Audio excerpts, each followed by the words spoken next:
Annyeonghaseyo Yorobun, halo semuanya, apa kabar? Kalian masih ingat gak di video sebelumnya aku sharing cara-cara jualan barang bekas di Korea.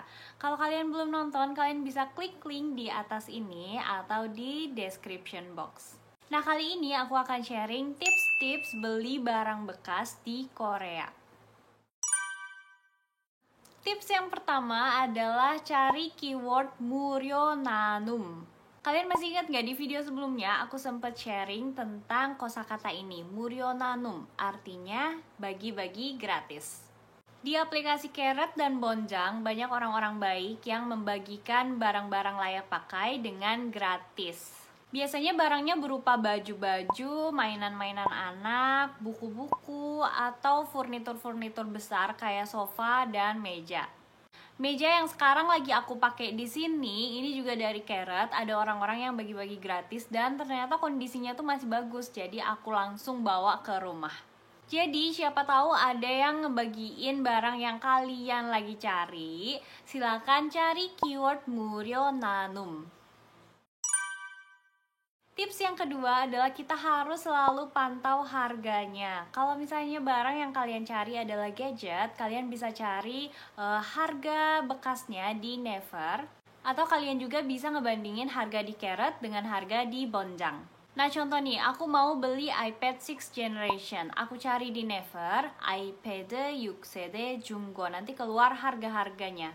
Nah, biasanya harga di Keret atau di Bonjang akan beda 10-30 ribu won. Kalau perbedaan harganya lebih dari 30 ribu won, kalian harus hati-hati karena ada kemungkinan itu penipuan atau ada kerusakan parah di produknya. Tips yang ketiga adalah usahakan ketemuan langsung sama penjualnya. Kalau udah ketemu barang yang kita cari, kita chat penjualnya dengan sopan dan pilih tempat ketemuan yang terbuka dan banyak CCTV-nya. Nah, ini kita harus hati-hati banget soalnya akhir-akhir ini banyak penipuan online. Contoh kasus yang pertama nih, kalau penjual tanya duluan kita tinggal di mana, terus dia bilang dia tinggal jauh dari kita dan gak mungkin ketemuan langsung. Jadi harus transaksi via pos. Kalian harus hati-hati karena itu kemungkinan besar penipuan. Contoh kasus yang kedua nih, penjual ngasih atau minta ID KakaoTalk. Usahakan kita chat di dalam aplikasi Keret atau di dalam aplikasi Bonjang. Jadi jangan sampai kita mau ngasih ID KakaoTalk kita atau kita ngechat duluan ke KakaoTalknya penjual.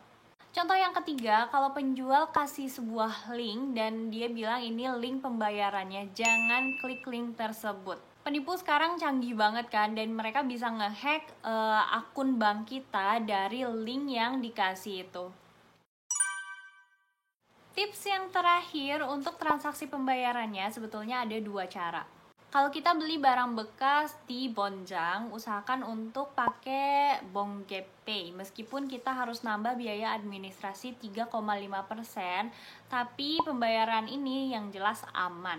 Nah, tapi kalau misalnya penjual bilang dia nggak bisa pakai Bonggepay dan minta transaksi via online, jadi kita transfer uangnya langsung ke rekening dia.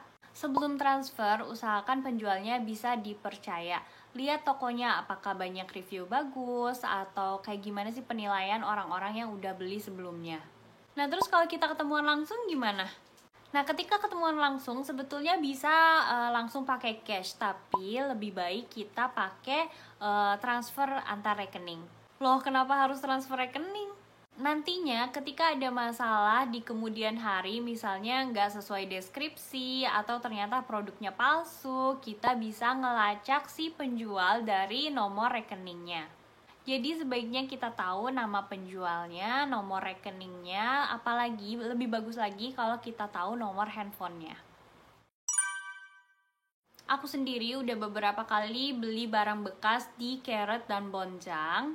Semuanya ketemuan langsung dan aku tawar sedikit-sedikit, jadi harganya lebih murah daripada di Naver. Terus aku baru sadar barang-barang bekas yang aku beli itu semuanya produk Apple.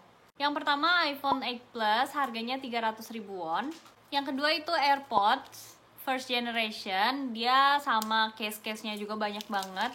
Penjualnya perempuan dan baik banget, dia bahkan ngasih roti karena dia tahu aku datang dari jauh. Terus yang ketiga ini iPad 6th generation seluler.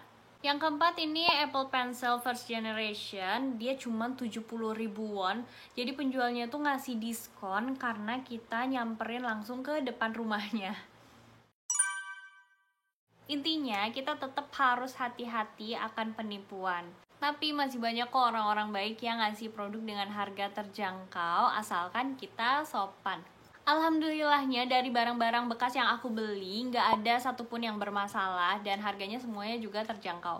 Terus aku nggak pernah ngalamin kejadian gak enak cuma gara-gara aku orang asing. Malah orang yang aku temui itu semuanya baik-baik.